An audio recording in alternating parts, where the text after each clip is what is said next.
Sana, paano mo na ito, magimano ka sa iyong pupuntahan at sa iyong paparolan. Mahal ka namin na iyong mga anak at mga apo. Pag-asa na saan ka, ba't sumama sa paglisan niya? Kung babawiin ang mga nasa. Maraming salamat sa lahat ng sakripisyong binigay sa amin, ng aming pamilya. Sana'y lagi nyo kaming gagabayan ng iyong buong pamilya at mahal na mahal ka namin. Maraming salamat, Nay. Saan ba magsisimula kung ako'y umaasa pa? Naniniwala sa iyong pangako na hindi susuko.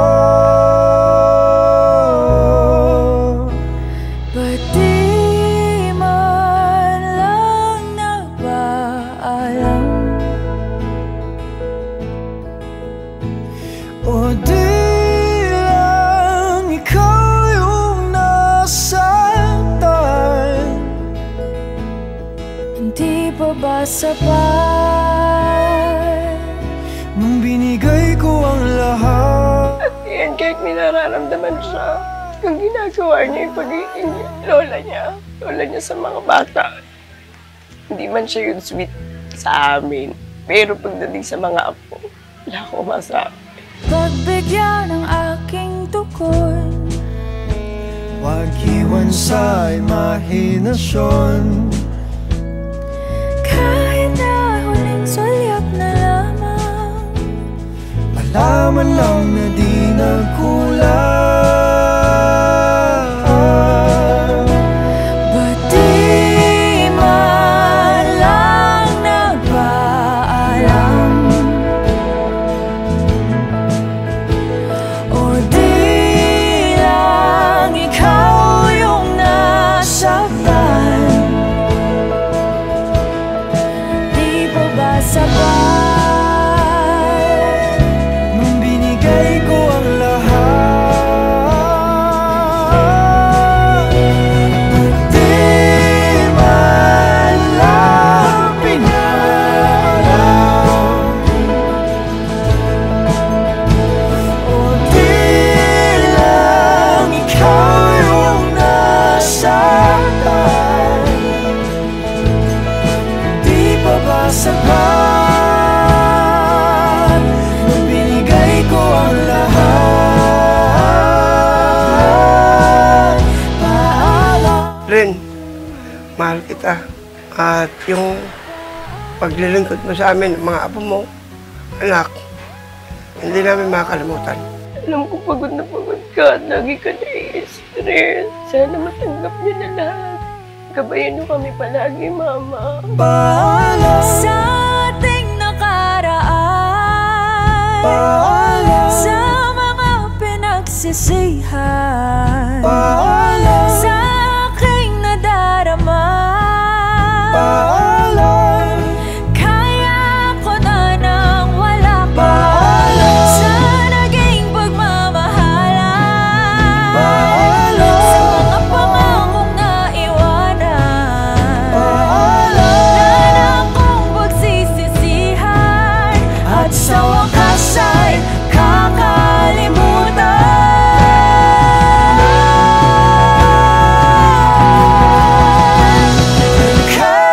Kahit di nagpaalam,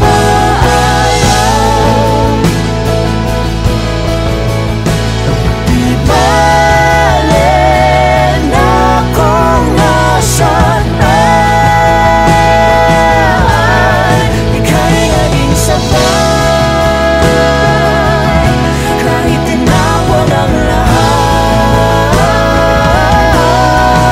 Sa ngalan po ng ating pura paroko, Monsignor Manny Villaroman, ang inyong lingkod, Father Lex, at ang buong pamayanan po, mga kapatid, ng parokya ng Santa Monica at ang pamayanan ng SPPC ng Nazareno at Santo Cristo, kami po'y nakikiramay sa inyong lahat. Lately I've been winning battles left and right, but even when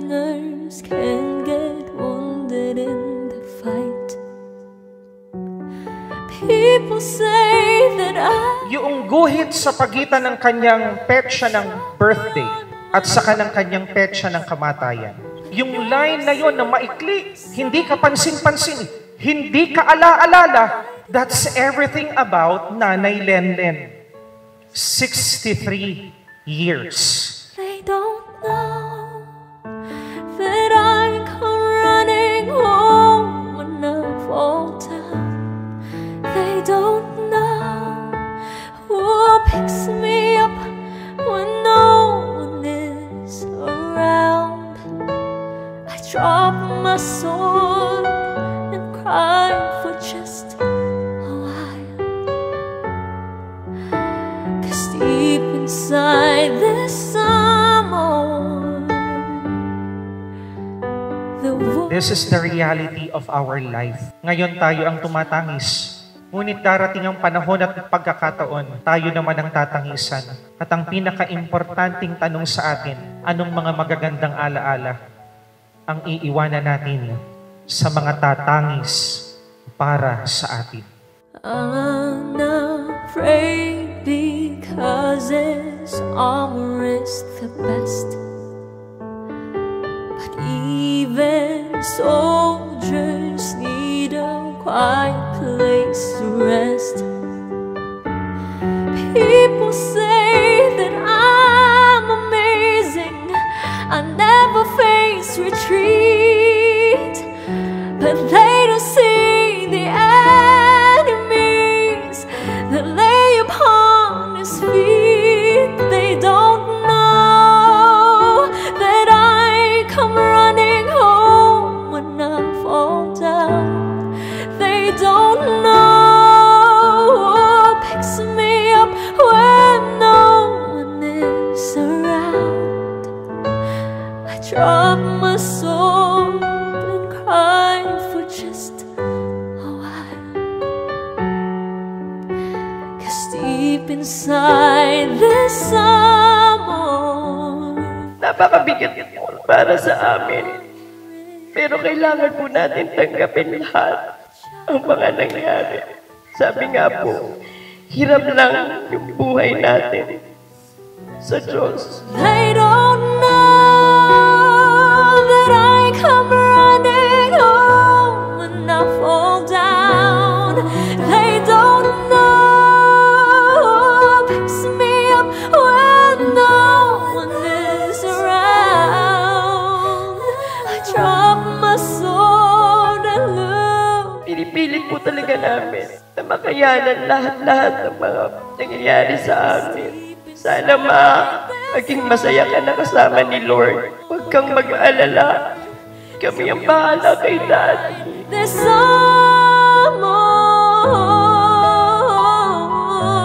summer, deep inside this summer, the warrior is a child.